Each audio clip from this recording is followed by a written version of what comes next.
I love meat so much. I like to play with fire.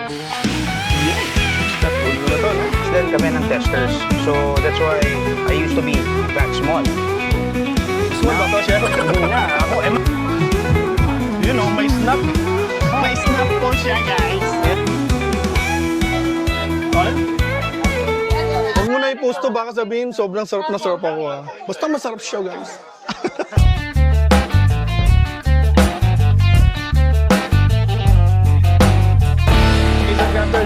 So it's a beautiful day here in Happening on the Green in Clark, Pampanga for our Barbecue Festival and Barbecue Championship 2025. And today, very special yung araw natin kasi makakasama natin isa sa mga hinahangaan natin at talagang respetadong chef mula sa One World Deli. At hindi lang yun, hawak niya rin yung mga One World Butchers at mga iba pang outlets ni PYC at Tao Foods and also Meatcraft, ang ating mga chef-made sausages. Kaya ngayon naman, yung isa sa mga gagamitin nating sausages ay galing kay Meatcraft. Ang tawag nila chef-made sausages dahil gawa siya ni Chef Miguel. Ayan, Giana. Ayan. Chef Mix na lang ba tawag ko sa inyo? Yeah, Chef Mix, Sir Alfred. Chef Mix, baka gusto mo i-introduce yung sarili mo sa kanila. Oh yes, so hi. I'm Chef Miguel Ganan, one of the corporate chef of One World Deli. So, isa akong meat addict. Ayun. Yes, I love meat so much. I like to play with fire. But yes, I'm a craftsman too, so I make sausages. So, Chef Mix love to play with fire. Ayun ang marami tayo dito. Kaya sisimulan natin sa kanila. Anong ba gagawin natin ngayon, Chef? So right now, we have hang roast. We are hang roasting our shublig sausage. So normally kasi shublig, you smoke it in the smokehouse, and then you blanch it in ice water to cool down to stop the cooking. Yes, so to make it plump. But for my preference, it's nice to hang roast raw shublig because of the mas slow na re-render yung taba Yun. ng baboy, and it gives more character. Yun. So, sa mga bago pa lang sa craft natin at gustong sumubok ng mga ganitong klaseng pagluluto, as you can see, yung sinasabi ni Chef, mayroon kasing mga heat zones, no? Ang heat zones natin, meron tayong kamay meter. No? Yung init mula doon sa ating embers, so doon sa ating apoy. And hanging it high, katulad ng ginawa ni Chef, it will slow grill or slow roast yung inyong mga sausages. At the same time, magre-render siya slowly. No? So ngayon naman, meron din ituturo sa atin si Chef at ipapakita sa atin kung paano naman mapalabas na maganda yung ganun lang mga shublig. Or ano bang brand ito? Meatcraft, di ba? Meatcraft. Yes, shublig is the type of sausage. So it's a pork and beef with ham inside. So in the booth, sa booth po namin, while grilling the steak, nagpausok na rin po ako ng coil na shublig. So ito po ang kalalabasan niyan. So it's nice, smoky. You have the red color. Now, ang gagawin na lang po natin dito ay lulutuin sa plancha. Yan, no? So, tinawag ni Chef ng coil.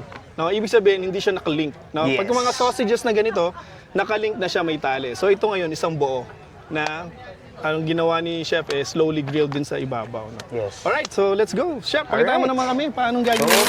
very simple. Mainit lang. At naharangan tayo ng mga prutas at mga gulay. Focus tayo sa shublig nila, Chef, dahil ito talaga yung highlight natin din. Yun. Chef, kunin ko na to, no?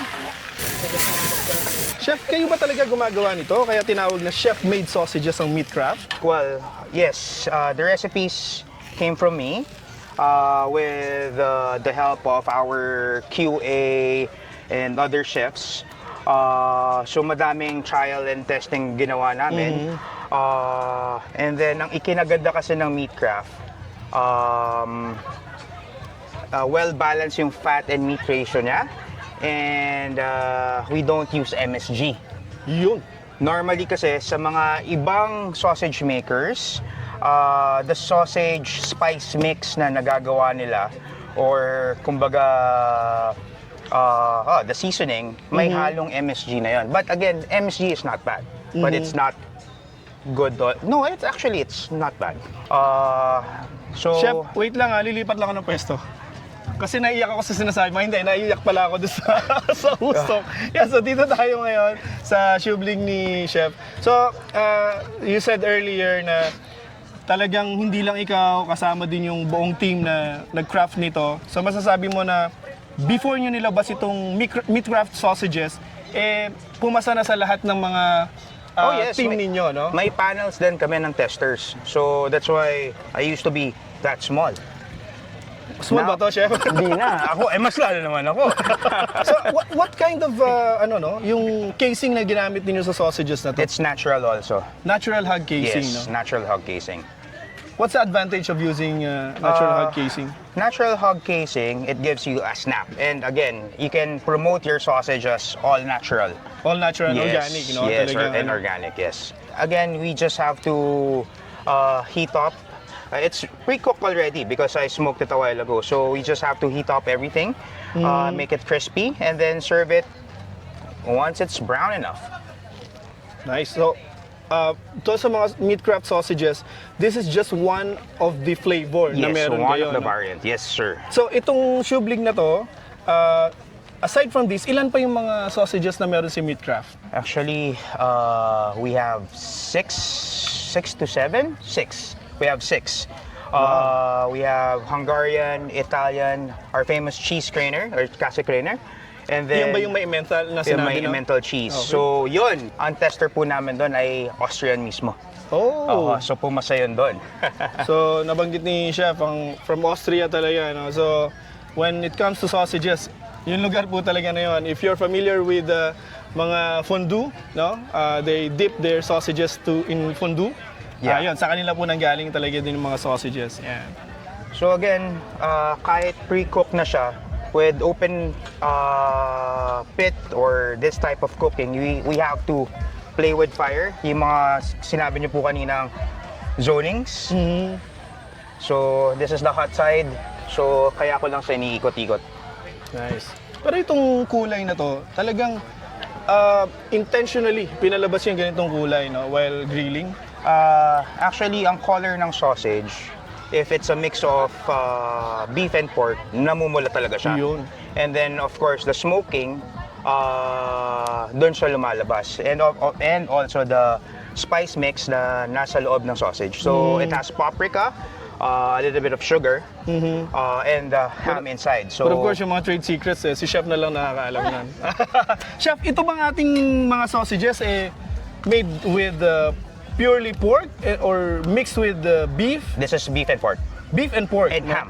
And ham. Yes. You see? So, if you're familiar with One World Deli and beef, mga beef nila, this type of sausages, syempre ginagamitan yung mga top-notch quality meats din, ano? Yes, sir. Yun din yung sinagsama-sama ninyo sa ano. Yes. Nice. Parang nakikiniti. Nakita nyo ba yan? I-focus mo nga. Yan, no?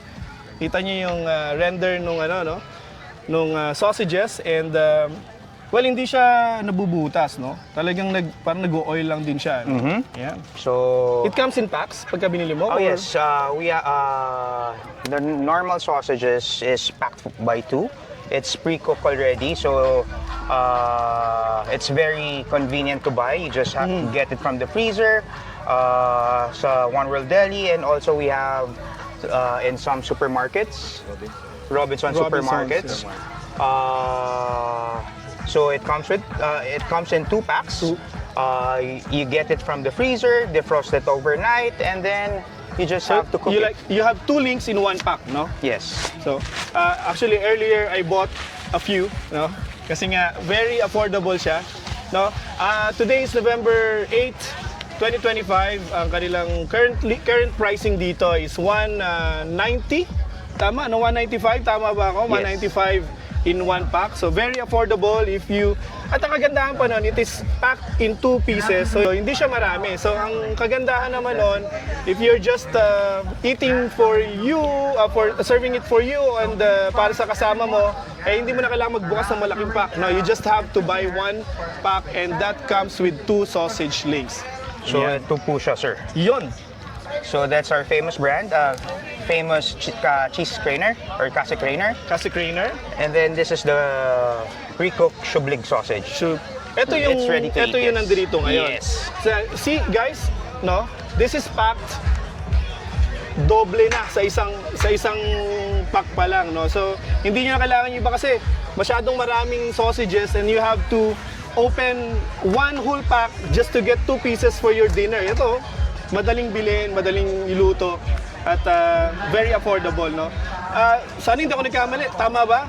195 per pack, yan. So, nakalimutan ko na, kakabili ko lang kanina. Ubus na kasi, guys, eh. Ang bilis kong naluto.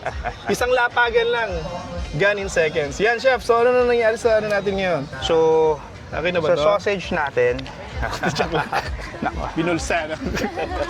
sa sausage natin, napapansin natin it doesn't pop because Nice. the meat to fat ratio is just right. Oo nga, no? Napansin ko din, pag masyadong fatty siguro, nagkaano din siya, no? Pumuputok. oo. Yes. So, that's why sausage is sinasabi nila not healthy. But with us, with Meatcraft sausages, it's a 70-30 meat to fat ratio. So, it's just right. I think that's the sweet perfect spot, ratio. you know? Yes. So, it's a leaner side of it.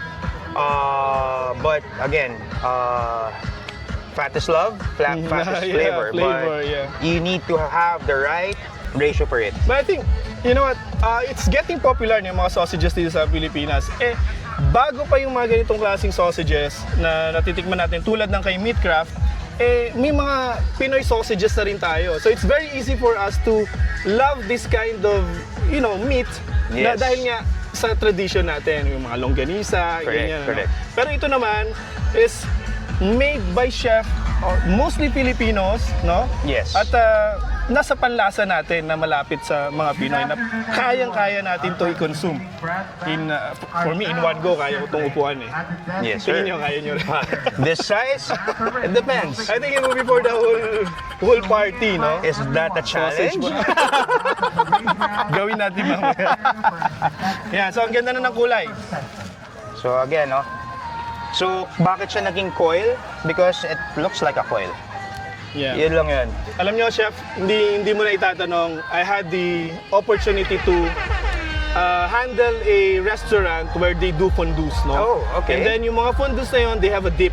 No? Bavarian dip, meron silang cheese dip, beer dip, and then meron silang apoy sa ilalim.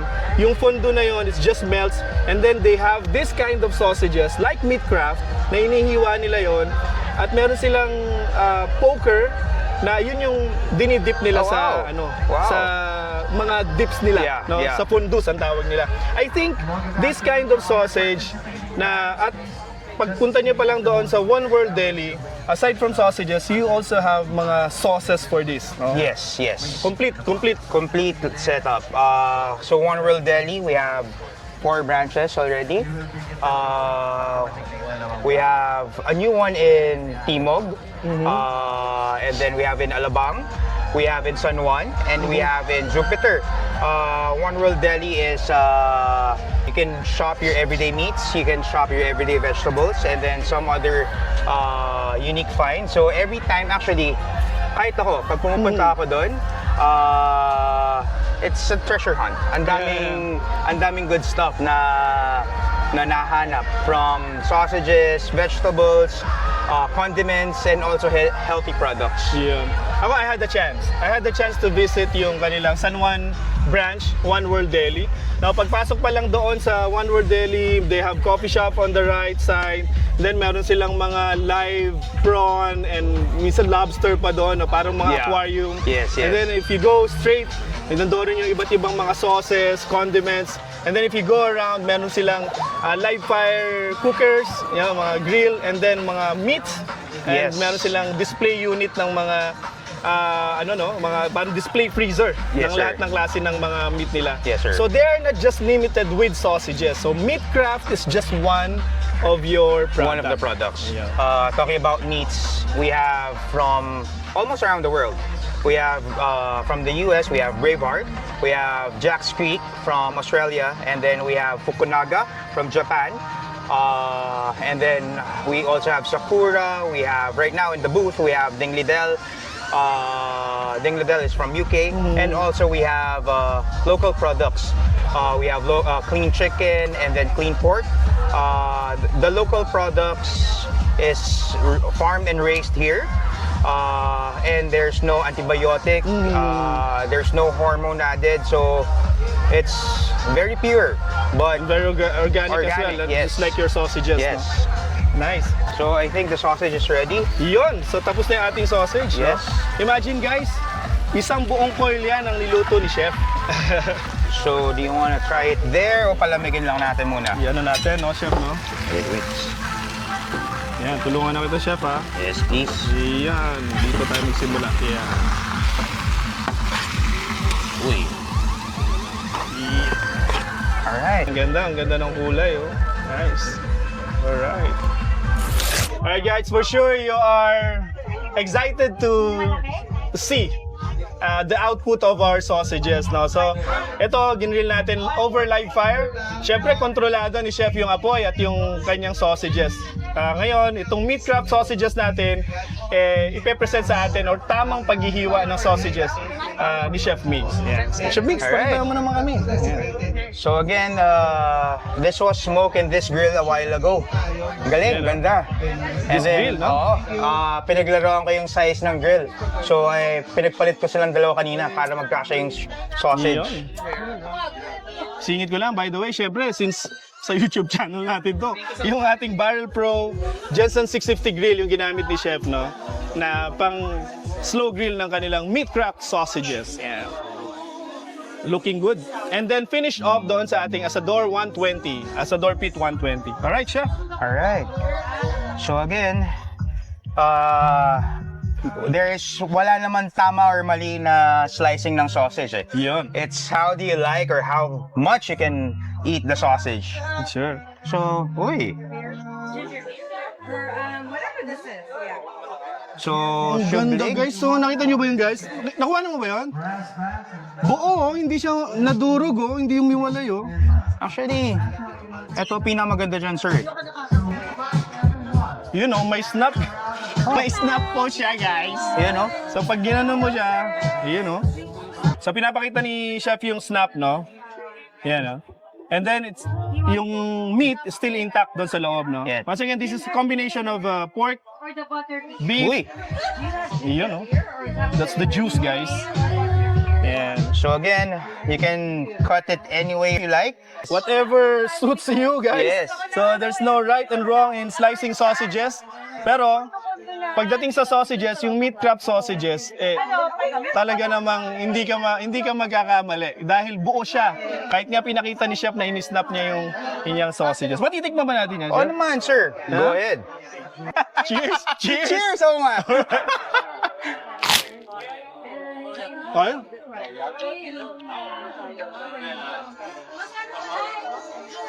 Yung pagkakasmoke dahil nga matagal siya na nandoon sa ibabaw, no? May wood. Pero yung meat itself, otherworldly, no? Out of this world. Ayan guys, oh, tingnan mo. Kita ba yan? Kita mo. Once again, this is meat craft sausages, no? Crafted by One World Deli, Chef Migs and team. Huwag mo na ipusto, baka sabihin, sobrang sarap na sarap ako. Ah. Basta masarap siya, guys. Ni Meat Craft, no? Ngayon, malalaman natin, syempre, palapit na yung holidays, no? So, a lot of us are busy looking for something to prepare for our family. So, isa sa mga pinakamagandang options yung niluto kanina ni Chef Migs doon sa ating mga grill, no? Yung Meat Craft, shublig, and other sausages na gawa nila. Chef, Yes. saan kaya natin mabibili to para sa mga nasa bahay? So again, no, Meat Craft is available in One World Deli, Robinson's Place, Marketplace, and Walter Mart. So we have Hungarian, kielbasa, cheese craner, or kasi craner, Italian. Again, shublig, yung ginawa natin kanina, and bratwurst. So, yeah. Siyempre, pag solid ang sausages, Meat Craft tayo. Alright, thank you very much, Chef, for your time Thank you, and sir. for sharing your craft with us. And sa mga crafters natin, I'll put down the link below para mas madali nyo makita yung kanilang stores. Alright, thank you very much, mga crafters, mga kausap, and And smoke on. Yun, oh, Chef, thank you. Thank you, sir.